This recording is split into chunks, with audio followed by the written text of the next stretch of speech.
Thanks for trusting MTN. I'm Tim McGonigal. Shannon Newth anchored our morning coverage. First at 5:30, Great Falls Public Schools has announced that they will not reopen campuses and distance learning will continue for the remainder of the current year. The school board spoke with health experts who advised that opening up the school would not be a good idea since the potential of COVID-19 spread is high. They also surveyed about 5,000 parents, and more than 70% responded saying that they're not in favor of reopening. School board chairman Jan Cahill says the main concern is safety. We certainly understand that this is an extremely difficult time for you as a parent and for your children. It was something that we didn't plan on. It's not something that we wanted to do. Unfortunately, the pandemic has created a situation where for your child's safety and your own safety and people in your immediate family, we needed to keep schools closed until this pandemic has at least flattened out. Now, there's still no word if GFPS will host a modified graduation ceremony for seniors. Well, there have been no new confirmed coronavirus cases in Montana since yesterday. However, there is one more death, bringing the state total to 17. According to a press release from the Blackfeet COVID-19 Incident Command, a tribal member has passed away from COVID-19 complications. However, the individual was not on the Blackfeet reservation at the time of their passing. As part of the Federal CARES Act passed a month ago, Montana has $1.25 billion to spend on impacts from the COVID-19 pandemic. And today, Governor Steve Bullock unveiled a report by an advisory council that he appointed recommending how to spend that huge pot of money. The 24-member council recommended the money focus on three main areas of economic assistance: immediate safety net spending, such as assistance to local food banks across the state; business stabilization, including direct grants to businesses and nonprofits that have been subjected to statewide closure orders; and a jumpstart for tourism, hospitality, and entertainment businesses, including both direct grants and low or no interest loans. The council also is recommending funds be spent on direct public health and healthcare expenses, such as protective supplies and testing and tracing efforts for the disease.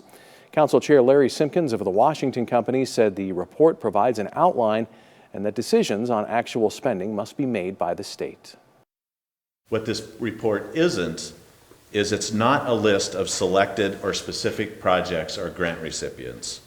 It is not a recommendation of how much money should be allocated to each specific relief program. The state has an obligation to ensure the funds are spent in accordance with the federal guidelines, rules, and regulations. The state must be accountable for the expenditure for every taxpayer dollar. Governor Bullock's office said he'll be reviewing the recommendations and likely be announcing the first round of allocations next week. Well, Northwestern Energy officials say they've been working hard to keep the lights on for everyone as Montanans rebound from the pandemic. The first of the month of May brings worries for those hit hard by economic restrictions. Officials say that they're here to help lighten the load for Montanans with no way to pay their energy bills. Northwestern Energy voluntarily suspended disconnections for non-payment in mid-March and have customer representatives available to help set up budget billing and payment plans for those unable to pay now, who may face a larger payment down the road.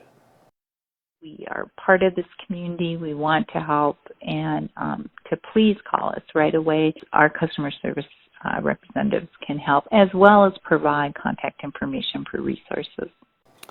On April 1st, Northwestern Energy announced $300,000 in local grants and aid to small businesses and individuals. Employees' donations to Energy Share Montana are also being matched by the company. Those with questions about their energy bill can call the number on your screen. Northwestern Energy officials say you may see crews out in the field over the coming weeks. They want to remind the public to follow social distancing guidelines as the company works to protect consumers and crews. Well, business owners are busy preparing to reopen in limited capacities next week. In Great Falls, Fuddruckers owner Dan Binstock has been working with a chemical expert to make sure his business is clean and safe for customers. The restaurant has been open for takeout, but will reopen at 50% capacity on Monday. Cleaning expert Dennis Fowler walked the Rebound Montana through some of the big changes that patrons can expect to see at this business. Dan has done a great job here. He's got wipes, he's got hand sanitizer. As an owner, we've got to make sure we have the plexiglass, and we do have cleaners that clean the plexiglass, but that is safe, and an area where we can give them our cash and our credit card. And then we'll put our order in here, and then we turn around. Dan's done a great job of the 6-foot social distancing and a flow of where the customers are going to go. And you're on TV in Hollywood. City County health officials told MTN News it's just as important for customers to follow health guidelines and precautions. They asked patrons to wear face masks when possible in public and in stores, avoid coming into a business if they're feeling sick or have a cough, and obey businesses' rules and recommendations as everyone works through the phased reopening. That's going to be one of the most important things, is everybody coming into these businesses taking those steps. That's how we're going to stop more cases of this virus in our community. We have more on what business owners can do now to ensure their business is clean and safe for reopening, and what customers should look for when entering a business. The CCHD also has packets for business owners to download with more specifics. More information on our website. Well, after some much needed rain fell yesterday, our weather has gone back to being mostly clear and mostly dry. Brandon Michaels joins us now. Brandon, this is a nice improvement over this time yesterday. Yeah, we definitely needed the rain, but this fair weather is a little bit more enjoyable overall. Let's take a look at Doppler Network to start things off. We do have a couple little pop-up showers, mainly towards Toole, Liberty, and Hill counties, maybe even a one or two over toward Blaine County as well, but not too much going on as far as rain is concerned here. We're going to look outside, and Helena looks really nice. A couple of clouds in the sky, but plenty of blue too, 63 degrees. A little bit on the breezy side. We do have a wind at 17 miles per hour out of the west, gusting as high as 24 miles per hour. Kind of a similar scene in Great Falls. Nice shot there on the U.S. Bank iCam. Blue skies with just a couple of puffy clouds here and there. Great Falls is a little bit cooler at 59 degrees with those winds gusting close to 30 miles per hour, a 28 mile per hour gust. And if you want to get out this evening, that wind is about the only thing that's going to keep you from doing so. In general, looks like a mild evening to get out and walk the dog or just enjoy some fresh air. 59 by 6 p.m., 58 by 7, and about 54 degrees just before the sun sets. Now, our weather's going to be staying pretty nice as we head into the weekend, and we're going to have more on that later in the show. All right. Thanks a lot, Brandon. Well, the month of May is National Cystic Fibrosis Awareness Month, and one family in Great Falls knows exactly what it's like to live with the hereditary disease. MTN's Matt Holzaffel caught up with the Canine family and one student at Great Falls College MSU who are working together to make things a little easier. Emily Canine has cystic fibrosis, a disease that damages the lungs and digestive system and for which there is no known cure. But it can be treated. How many treatments do you have to do a day? 2. 2 treatments a day. And 3 a day if I'm sick. To make it easier for Emily to do her treatments every day, she gets to watch TV or play games. But when it's time to do what are called huff coughs, she does what she's supposed to do most of the time. But as you know, I know when I'm watching TV or anybody's watching TV, sometimes you zone out and you forget what you're doing. Enter Cody Gillio. Finished product, to me, looks like something that we can hook up that will help Emily, automate the reward system for her breathing treatments that she has to do. Cody is working on what he calls a smart plug. Essentially, when it's time for Emily to do her huff coughs, which happens to be every 5 minutes during treatment, the plug will pause the TV, reminding her that it's time. It's more fun to get to do that. This project could open the door to helping people with cystic fibrosis all over the world with their treatment. There are about 30,000 people in the U.S. and about 70,000 people in the world that have this condition. And so there's a potential for there being quite a few people that could use it. Kind of all throughout school, you're doing a lot of small projects and things for yourself, and it doesn't really give you much of an opportunity to see how your work can affect somebody in the real world. And so it was a really exciting opportunity for me to see that the work that I do can have real world impact for people. In Great Falls, Matt Holzaffel, MTN News. Cody and the Canine family have been working on the project since September. Well, one of Montana's most historical events was supposed to take place today when we return a historical look at the Vigilante Parade.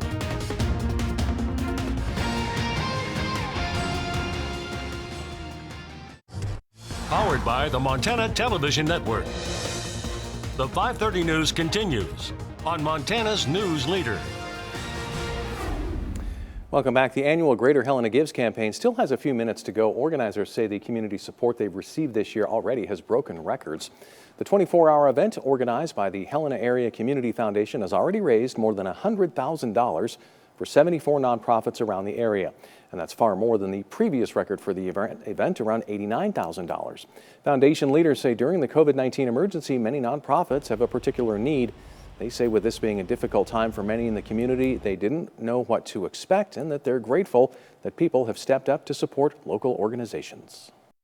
We've had people make large donations pointing out that they think Helena's nonprofits needed their stimulus check more than they did. And that sentiment just makes me love our Helena community even more, that people will say, hey, wait, I'm okay, but I know other people aren't, so let me give even bigger than I would have normally.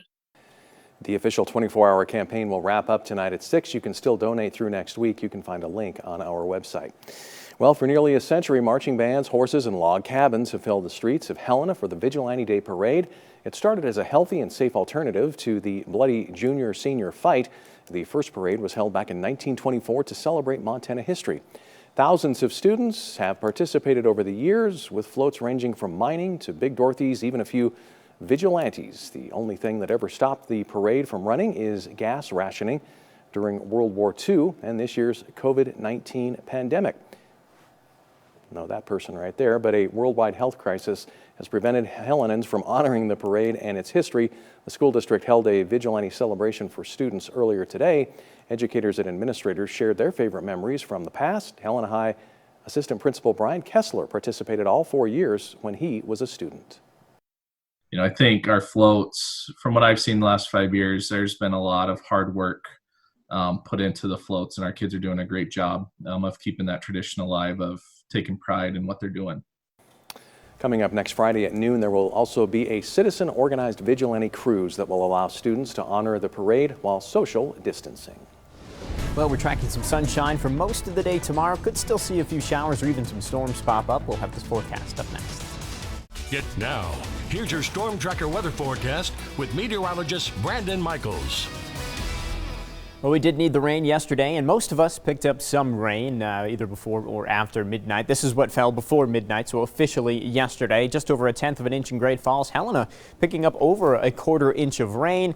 You can see if we look since midnight, Great Falls picked up a little bit very early this morning or late last night. Glasgow and Lewistown also picking up a little bit more rain too. So a good amount of rain across the state. We really did need that, and we are tracking a little bit more rain here this evening. It's very, very light though up toward Hill County, the high line. We've got really nothing that's going to accumulate any precipitation. In general, just kind of a mix of clouds and clearing, and we do expect some clearing overnight tonight. Why is that? Well, big area of high pressure building in general. We associate that with nice weather, clear skies, generally comfortable temperatures, and that's exactly what we're going to see not only tonight, but into the day tomorrow and really through most of the weekend. So again, clearing through the night tonight. By the time we get to midnight, there's really nothing going on in our area. Maybe a little bit of cloud cover down in southern Montana, but nothing significant. A nice sunny start to the day tomorrow. We're going to carry that sunshine through pretty much the entirety of the afternoon until we get to the late afternoon, early evening hours. Then we are going to start to see a couple of showers popping up here and there, mainly initiating in some of the higher terrain to our west. So by about 5:30, could have one or two of those showers pass through Helena. You get a little bit later, 6, 7 o'clock, maybe toward Great Falls and of I-15 north of Great Falls, but just very hit or miss showers, nothing all that significant. They kind of move off to the east through the evening hours. We get a little bit of actually mountain snow by Sunday morning, and I do expect a couple more showers to pop up by Sunday. Most of that is going to be to our south and parts of northeastern Montana, but I could see a couple showers popping up a little bit farther off to the west too, so we'll keep an eye on that for Sunday. As far as temperatures, they're going to be pretty comfortable through the weekend. A couple cooler spots tonight though, like Great Falls, White Sulphur, Cut Bank getting pretty close to that freezing mark. 38 for Malta, 40 for Glasgow and Jordan. Through the day tomorrow, temperatures pretty comfortable, actually jumping quickly into the 60s, 61 by noon, 66 by 2 p.m., and about 68 degrees for the high temperature, or close to high temperature by 4 p.m. I think some of us are going to make it into the 70s. Both Great Falls and Helena have a pretty good chance. 71 for Fort Benton, 70 in Havre, Harlem, Malta at 71 degrees, and then some warmer temperatures off to the east in places like Jordan, all the way up to 75 degrees tomorrow. Sunday's high temperatures, a little bit cooler, but still pretty close to normal and comfortable for this time of year. 73 for Jordan, 71 in Wolf Point, 62 in Great Falls, and 63 in Helena. Winds not a factor tomorrow, 5 to 10 miles per hour. Now, if we do get some showers popping up, that could mean some briefly gusty winds. You do notice those winds do pick up, though, mainly to the west as we head into Sunday. So Sunday is going to be a little bit breezier for us. So let's take a look at the 7-day forecast now. Again, maybe a stray shower late in the day, definitely not a guarantee tomorrow. Another little slight chance for some showers, breezier conditions on Sunday with a high of 62 degrees. Even on Monday, a couple of pop-up rain showers here with those breezy conditions, mostly sunny skies. And at this point, it looks like our most widespread chance for rain would be into the day on Wednesday. So we'll keep an eye on that system moving into. In general, near average temperatures Wednesday, Thursday, and also on Friday. Next 7 days now in Helena. Sunshine through most of the day. Later afternoon, those clouds and showers start to build up a little bit. And again, some slight shower chances are possible both Sunday and Monday with some stronger winds. We do clear out nicely for Tuesday, but those showers move in again on Wednesday, and then our temperatures remain in the 60s from there. Tim? Coming up, empty chutes. Pro rodeo could be the next sport to feel the coronavirus wrath.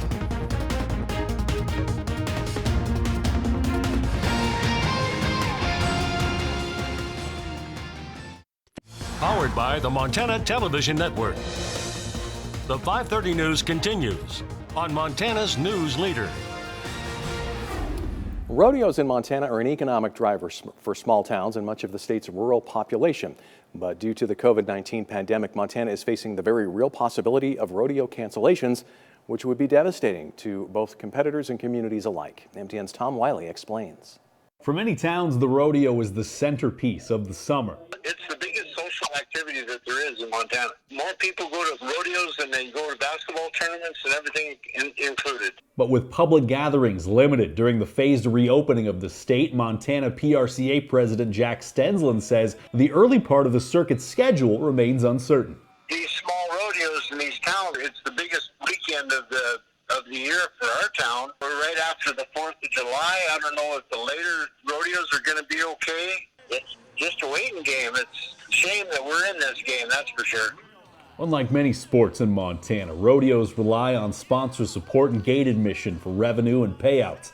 It's not possible to hold rodeos in the state without fans in attendance, especially while several sponsor businesses are hurting financially. We need butts in the seats. The price of the tickets can only handle so much, so if you don't have your sponsors helping out, it would be a disaster, is what it would be. The Montana circuit doesn't start until June, so no rodeos have been canceled yet, but they're likely not possible until Montana reaches Phase 3, when restrictions on crowd size are lifted. But without a clear timetable, the livelihoods of competitors, contractors, and entire communities are at stake.